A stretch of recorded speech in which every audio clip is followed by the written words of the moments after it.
तमिलनाडु में डीएमके के लोग बिहार के मेहनतकश लोगों को प्रताड़ित करते हैं।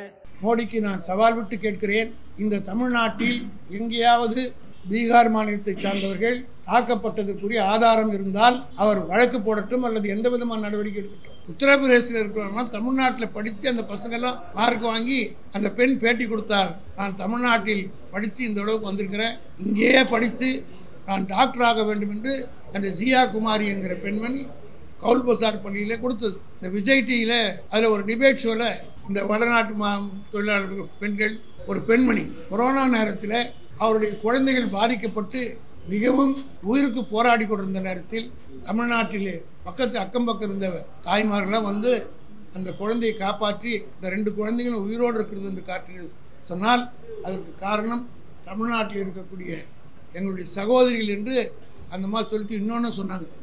இது எங்கள் ஊரில் நடந்துதான் இந்த 2 குழந்தைய நான் எழுதியிருப்பேன். இது நான் வந்து சொல்லலை, இது வெளிப்படையாக விஜய் டிவியில் ஒளிபரப்பு செய்யப்பட்டது. இதையெல்லாம் தெரிந்து கொண்டு பேச வேண்டும் மோடி அவர்கள். இந்தியாவுக்கே வழிகாட்டியாக இன்றைக்கு தளபதி மு.க. ஸ்டாலின் தான். வெளிப்படையாக சொல்லணும்னா இதுதான் மோடிக்கு இருக்கிற தனிப்பட்ட கோபமே. நம்மளால செய்ய முடியாதுன்னா ஒரு மாநிலத்தோட முதலமைச்சர் செஞ்சு இந்தியா பூரா ஃபேமஸ் ஆகிட்டு வர்றாரு. அது மட்டும் இல்லை, பெரியாருடைய கருத்துக்கள்லாம் இப்போ நார்த் பூரா பரவிக்கிட்டார் இவருடைய ஆட்சி காலத்தில். டெல்லி யூனிவர்சிட்டியில் பெரியாருடைய விழா நடத்துகிறாங்க. இதெல்லாம் இவர் மு.க. ஸ்டாலின் வந்த பிறகு தான் நடக்குது. கலைஞர் காலத்தில் கூட நடக்கலை, மற்றவங்க காலத்தில் கூட நடக்கலை.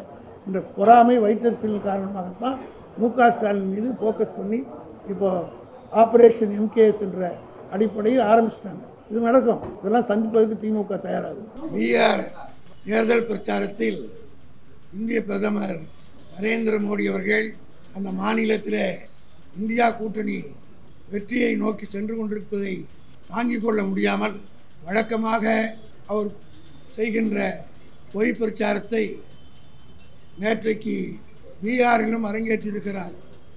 அங்கே அவர் பேசுகிற போது பீகார் மாநிலத்து மக்கள் மத்தியிலே தமிழர்கள் மீது ஒரு அவநம்பிக்கையும் ஒரு விரோத மனப்பான்மையும் ஏற்படுத்துகிற விதம் அவருடைய பேச்சு அமைந்திருக்கிறது. நீங்களெல்லாம் ஊடகக்காரர்கள், தமிழ்நாட்டை சுற்றி வரக்கூடியவர்கள், தமிழ்நாடு அமைதி பூங்காவாக இன்றைக்கு பல வடநாட்டை சார்ந்தவர்கள், அது உத்தரப்பிரதேசாக இருந்தாலும் சரி, பீகாராக இருந்தாலும், ஒரிசாவாக இருந்தாலும் பல பேர் தமிழ்நாட்டிலே இன்றைக்கு நிம்மதியாக வாழ்ந்து கொண்டிருக்கிறார் என்பதை நீங்கள் அனைவரும் மிக நன்றாக அறிவீர்கள். ஆனால் பொய் பிரச்சாரத்தின் மூலமாக வாக்குகளை பெற்றுவிடலாம் என்ற குறுகிய மனப்பான்மையில் ஒரு பிரதமர் ஒருமைப்பாட்டை பாதுகாக்க வேண்டியவர். பிளவுகள் இருந்தாலும் பிளவுகளை சரி செய்ய வேண்டிய இடத்தில்தான் பிரதமர்கள் இருக்க வேண்டும். தமிழ்நாட்டிலே ஒரு சாதாரண நகராட்சி உறுப்பினருக்கு கூட இப்படிப்பட்ட எண்ணம் வராது. ஜாதியின் பெயராலோ, மொழியின் பெயராலோ, மதத்தின் பெயராலோ, மாநிலத்தின் மீதா வாரியாக பிரச்சனைகளை பேசுகின்ற குறுகிய மனப்பான்மை தமிழ்நாட்டிலே இருக்கக்கூடிய எந்த கட்சியை சார்ந்தவர்களாக இருந்த கவுன்சிலர் கூட வராத ஏற்படாத ஒரு எண்ணம் இன்றைக்கு பாரத பிரதமருக்கு ஏற்பட்டு அவர் அந்த பிரச்சாரத்தை செய்திருக்கிறார். இது முதலல்ல. ஒவ்வொரு சட்டமன்ற தேர்தலிலும் ஆங்காங்கே போய் இப்படி புலுகு மூட்டைகளை அவிழ்த்து விடுவது பாரதிய ஜனதாவுக்கு கைவந்த கலை. அதில் குறிப்பாக மோடி அவர்களுக்கும் அமித்ஷாவுக்கும் அவர்கள் இருவரும் ஒருவரை ஒருவர் மிஞ்சுகிற வகையில் பொய் சொல்லுவதிலே வல்லவர்கள். இதேபோல்தான் ஒடிசாவிலே சட்டமன்ற தேர்தல் நடந்தபோது என்ன சொன்னார்? பூரி ஜெகந்நாத்துடைய சாவி தமிழ்நாட்டுக்கு இருக்கிறது என்று தமிழர்களெல்லாம் திருடர்களைப் போல அந்த ஒடிசா மக்கள் மத்தியிலே சித்தரித்து காட்டினார். அதை மிஞ்சுகிற வகையில் அமித்ஷா சொன்னார், இங்கே வி.கே. பாண்டியன் என்கிற ஒரு தமிழன் தான் இங்கே ஆட்சி புரிகிறார். ஒரிசாவில் இருக்கிற உங்களுக்கு கொஞ்சம் கூட வெட்கம் இல்லையா, மானம் இல்லையா? ஒரு தமிழ்நாட்டுக்காரன் தான் இந்த மாநிலத்தை ஆள வேண்டுமா என்று கேட்டவர் அமித்ஷா என்பதை இந்த நாடு மறந்து விடாது. ஆக ஒரிசா தேர்தலுக்கு எப்படி அங்கே ஒரு தமிழரை இழிவுபடுத்தி பேசினார்களோ, அதே போல பீகாரிலே தமிழ்நாட்டையும் தமிழர்களையும் குறிப்பாக திராவிட முன்னேற்ற கழகத்தையும் தளபதி மு.க. ஸ்டாலின் மையப்படுத்தி மோடி அவர்கள் பேசியிருக்கிறார். நான் உங்கள் சார்பாக மோடிக்கு நான் சவால் விட்டு கேட்கிறேன். இந்த தமிழ்நாட்டில் எங்கேயாவது பீகார் மாநிலத்தை சார்ந்தவர்கள் தாக்கப்பட்டதற்குரிய ஆதாரம் இருந்தால் அவர் வழக்கு போடட்டும் அல்லது எந்த விதமான நடவடிக்கை எடுக்கட்டும். இதேபோல்தான் 2023ஆம் ஆண்டு ஒரு பொருளையை தமிழ்நாட்டில் கிளப்பினார்கள். அதாவது பீகார் மாநிலத்து மக்கள் திமுக ஆட்சிக்கு வந்தவுடன் பார்லிமெண்ட் எலெக்ஷன் முன்னாடி இப்படி ஒரு பொய் பிரச்சாரத்தை செய்து பொய்யான யூடியூப்ல எல்லாம் செய்து வெளியிட்டார்கள். அது சம்பந்தமாக பீகாரை சார்ந்த 2 பேர் கைது செய்யப்பட்டு அவர் மீது வழக்கே போடப்பட்டு, அவருடைய பெயர் மனிஷ் கவாய், ருபேஷ் குமார். இவங்க 2 பேர் பீகாரை சார்ந்தவர்களே இந்த யூடியூப்பில் போட்டாங்க. அதை காவல்துறை நடவடிக்கை எடுத்தது. இப்படி ஒரு செய்தி வந்தவுடனே இன்றைக்கு முதலமைச்சராக இருக்கிற நிதிஷ்குமார் அன்றைக்கு ஒரு ஸ்பெஷல் டீமை தமிழ்நாட்டுக்கு அனுப்பினார். பீகாரிகள் தாக்கப்படுவது உண்மையான்று நாங்கள் பதில் கொடுத்ததை ஏற்றுக்கொள்ளாமல் அவரே நேரடியாக வந்து கண்டறிந்து உண்மை அறிவதற்கு அவர் மாநிலத்தை சார்ந்தவர்களே, அவருடைய ஆட்சியில் இருக்கிற அதிகாரிகளே வந்து இங்கே ஆய்வு செய்தார்கள்.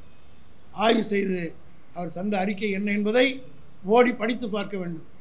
தமிழ்நாட்டில் பீகாரிகள் நிம்மதியாகவும் சிறப்பாகவும் எந்த விதமான பாதிப்பு இல்லாமல் வாழுகிறார்கள் என்று அந்த அறிக்கையே கூறியிருக்கிறது.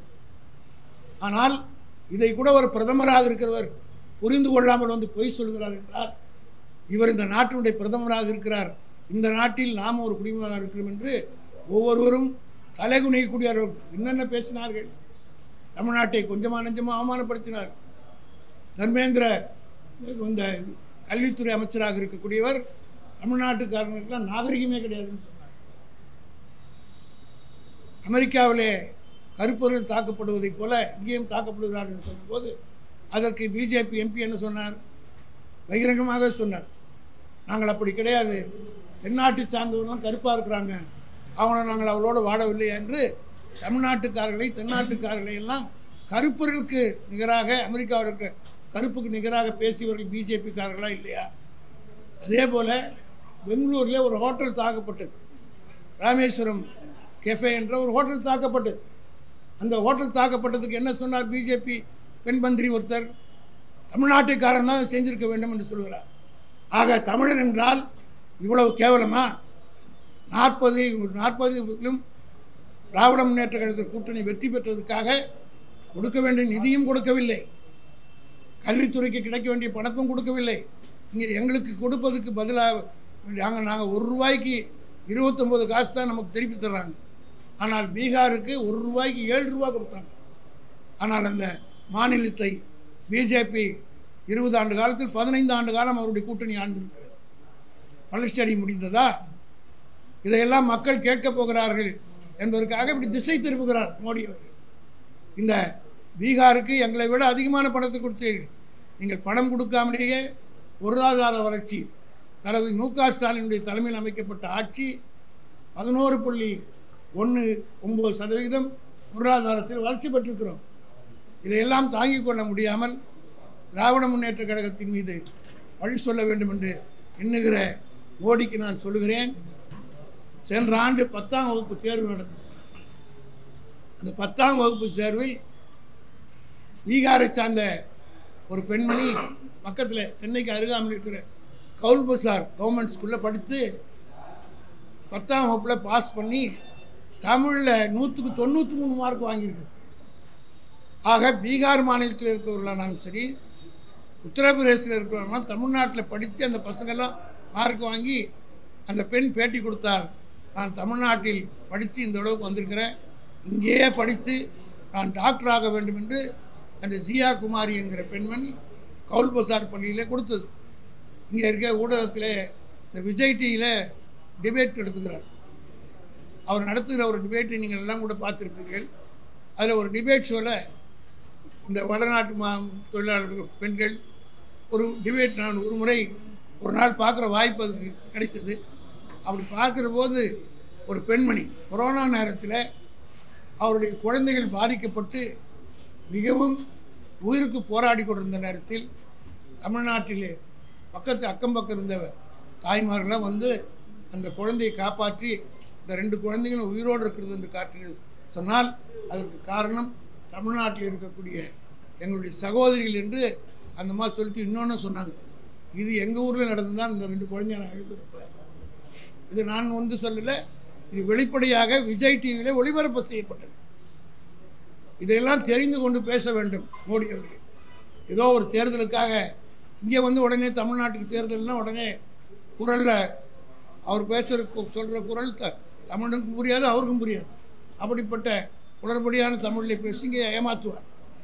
ஆக தமிழ் மண் நாங்கள் வெளிப்படையாக இன்றைக்கும் சொல்கிறோம், இந்தியை திணிப்பை தான் நாங்கள் எதிர்த்தோமை தவிர எந்த காலத்திலும் இந்தியை எதிர்த்ததில்லை.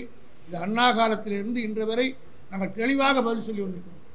நாங்கள் இந்தி திணிப்பை எதிர்க்கிறோம் என்பதற்காக நாங்கள் இந்திக்காரர்களுக்கு விரோதி அல்ல. இது முன்னே எடுத்துக்கிட்டால் சென்னையில் நீங்கள் எடுத்துக்கிட்டீங்கன்னா 30 to 40% of the people are outsiders. தமிழ்நாட்டில் அது பிற மாநிலத்தை சார்ந்தவர்கள். அவர்கள் வசதி வாய்ப்போடு இங்கே இருக்கிறார்களா இல்லையா என்பதை நீங்களே சர்வே எடுத்து போட்டு காட்டுங்க. சவுகார்பேட்டில் இருக்கிற சரி மற்ற இடத்துல பங்களாக்கள் எல்லாம் வாழ்ந்து கொண்டு நிம்மதியாக இருக்கக்கூடிய தொழிலாளர்களும் நிம்மதியாக இருக்கிறார். எந்த விதமான கவலையும் இல்லாமல் இரவு நேரத்தில் 2 நெல்லூரில் கூட வேலை செய்து விட்டு போய் சாப்பிட்டு விட்டு போகிறார். இதெல்லாம் உங்கள் மாநிலத்தில் இருக்குதா? இவ்வளோ பாதுகாப்பாக ஆட்சி நடத்துகிற தளபதி மு.க. ஸ்டாலின் மீது திட்டமிட்டு பிரதமர் மோடி பேசியிருப்பதை திராவிட முன்னேற்ற கழகம் வன்மையாக கண்டிக்கிறது. இது தமிழருடைய பிரச்சனை. ஒவ்வொரு தமிழரும் இதை உணர்ந்து நிச்சயமாக மோடிக்கு எதிர்ப்பான கண்டன குரலை எழுப்புவார்கள். ஒவ்வொரு தேர்தலிலும்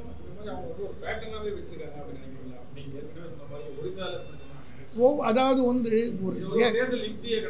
ஒரு இதுதான் உங்களுக்கு யுக்தியாக சொன்னேன். I cited examples during assembly. Orissa தேர்தல் அப்போ வி.கே. பாண்டியனை பற்றி பேசினாங்க. இப்போ பீகாரில் போய் அங்கே நாங்கள் தொழிலாளி பேசுகிறோம்னு சொல்கிறாங்க. ஆக பிரிட்டிஷ்காரர்களுக்கு தான் இவர் பிரித்தாளுகிறான்னு சொன்னாங்க. ஆனால் பிரிட்டிஷ் ஆட்சியை விட மோசமான ஆட்சி மோடி ஆட்சி என்பதற்கு பிரித்தாளுவது அவர் மதத்தின் பெயரால், ஜாதியின் பெயரால், எஸ்ஐஆர் பேரில் இப்படி பலவிதமான யுக்திகளை கையாண்டு அவர்கள் இந்திய நாட்டினுடைய ஒற்றுமைக்கே தமிழ்நாடு தென்னா எவ்வளவு அவளுக்கு ஆணவம் திமிர் இருந்தால் நாங்கள் இந்திய தென்னாட்டோரோடவே வாழவில்லையா என்று ஒரு பிஜேபி தலைவர் பேசுகிறார். என்ன அர்த்தம்? தென்னாட்டில் இருக்கிறவங்களாம் அவ்வளோ கேவலமா? கருப்பருக்கு நிகராக நம்மளை ஒப்பிட்டு பேசினார்களா இல்லையா? ஆக இவர்கள் தான் இப்படி செய்கிறார்களே தவிர பீகார் மக்கள் நிச்சயமாக ஏமாற மாட்டார்கள். தமிழ்நாட்டு மக்கள் வெகுந்த ஏமாற்ற முடியாதுன்னு அவருக்கு தெரியும். காரணம்னா பார்லிமெண்ட் எலெக்ஷன் 8 முறை மோடி வந்தார். தமிழ்நாட்டு பிரச்சாரத்துக்கு வரணுன்றதுக்காகவே அவர் போட்டியிட்ட வாரணாசி தொகுதி தேர்தலில் கடைசி நாள் வச்சார் தேர்தலை. 8 முறை தமிழ்நாட்டுக்கு வந்துட்டு போனார். 39-40 ஆட்சி ஒழிய தளபதியுடைய செல்வாக்கோ திமுக கூட்டணி செல்வாக்கோ குறையவில்லை. பீகார் மக்களுக்கு நேரடியாக நீங்கள்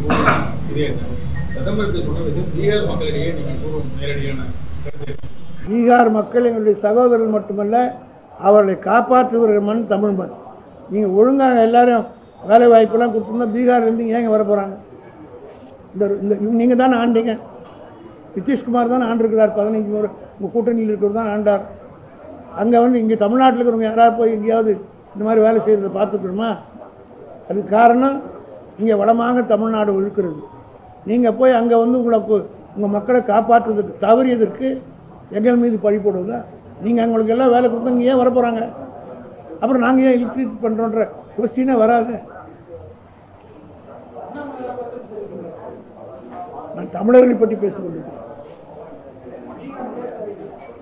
அவர் அண்ணாமலை எந்த காலத்தில் உண்மை பேசியிருக்காரு? அவர் நான் பல முறை சொல்லியிருக்கேன். உயிரோடு இருக்கிற வீராசாமி செத்து விட்டாருன்னு சொல்லுவார். காளிகம்மாள் கோயிலுக்கு சிவாஜி வந்துட்டு போனாருன்னு சொல்லுவார். வீரர் சிவாஜி வந்துட்டு 1963 வந்துட்டு போனாருன்னு சொல்லுவார். அவர் மேலே பல குற்றச்சாட்டுகள் அவர் இருக்குது. அவங்க கட்சிக்காரங்களை கொடுத்துக்கிட்டு இருக்காங்க. அதை பற்றிலாம் அவர் இதை பற்றிலாம் பேச ஒரு யோகியே கிடையாது.